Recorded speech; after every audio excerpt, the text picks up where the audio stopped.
క్రీస్తునందు దైవ జనాంగమా, నా పేరు పాస్టర్ పసుపులేటి పేతురు. నేను దేవుని సేవకుడను. కీర్తనలు 92:10. గురుపోతు కొమ్ము వలె నీవు నా కొమ్ము పైకెత్తితివి, క్రొత్త తైలముతో నేను అంటబడితిని. కొమ్ము బలానికి సూచన. భక్తుడైన దావీదు క్రొత్త తైలముతో అభిషేకించబడుతున్నాడు. సమూయేలు అనే దైవజనుడు యెషయా కుమారులలో చిన్నవాడైన దావీదును అభిషేకించాడు, నూనెతో అభిషేకం చేశాడు. దావీదు ఆ అభిషేకముతోనే ఆగలేదు. మరలా దైవ సన్నిధిలో కన్నీరు విడిచి ప్రార్థన చేసి గురుపోతు కొమ్ము వలె బలమైన అభిషేకాన్ని పొందుకున్నాడు. గురుపోతును ప్రస్తావిస్తున్నాడు. ఈ గురుపోతు అనే జంతువు బలమైన జంతువు.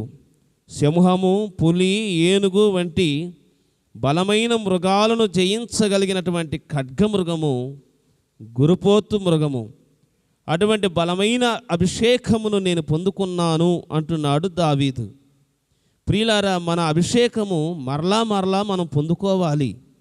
మొదట సేవలోకి వచ్చిన తొలి దినాలలో ఉన్న అభిషేకంతోనే ఆగకూడదు. పరిశుద్ధ గ్రంథమైన బైబిలులో సమూయేలు రాసిన 2వ గ్రంథం 1వ అధ్యాయము 21వ వచనంలో మనం చూస్తే, గిల్బోవ పర్వతము మీదట తైలము చేత అభిషేకింపబడనది వారిదైనట్టుగా సౌలు డాలును పారవేయబడిను. సౌలు మరలా అభిషేకించబడలేదు. దేవుని సన్నిధిలో ఆ సౌలు ప్రియులారా పరివర్తన చెందలేదు. చూశారా ప్రియ శ్రోత, మన అభిషేకము అంతటితోనే ఆగకూడదు. అభిషేకము మరలా పొందుకోవాలి.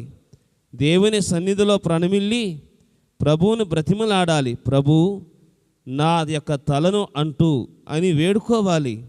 చూడండి, దావీదు కీర్తన 23:5వ చరణములో అంటాడు కదా, నూనెతో నా తల అంటి ఉన్నావు, నా గిన్నె నిండి పొర్లుచున్నది. ప్రియ శ్రోత, బాప్తిస్మమిచ్చి యోహాను అంటున్నాడు, నేను నీళ్లలో మీకు బాప్తిస్మం ఇచ్చి తిని, నా వెనుక వచ్చువాడు నాకంటే గొప్పవాడు, ఆయన అగ్నిలోను పరిశుద్ధాత్మలోనూ మీకు అభిషేకం ఇస్తాడు. నిజమే, పరిశుద్ధాత్మ దేవుని యొక్క అభిషేకము బలమైన అభిషేకము. మేడగదిలో 120 మందికి పైగా ఏకాగ్రత కలిగి ప్రార్థన చేయుచుండగా వారి మీదికి నాలుక వలె 4 విభాగాలుగా విభాగింపబడి అగ్ని వంటి అభిషేకము వారి మీదకు వచ్చి నిలిచింది. వారు గొప్ప అభిషేకమును పొందుకొని గొప్ప పరిచర్యను చేయగలిగిరి. ప్రియ శ్రోత, నీ మొదటి ప్రేమ, నీ మొదటి అభిషేకాన్ని విడవకు. పరివర్తన చెంది ప్రభు యొక్క రాకడకు అనేకం సిద్ధపరచు. నీవు సిద్ధపడు. అట్టి అభిషేకము, కృప పరిశుద్ధాత్మదేవుడు మనకు దయచేయునుగాక. ఆమేన్.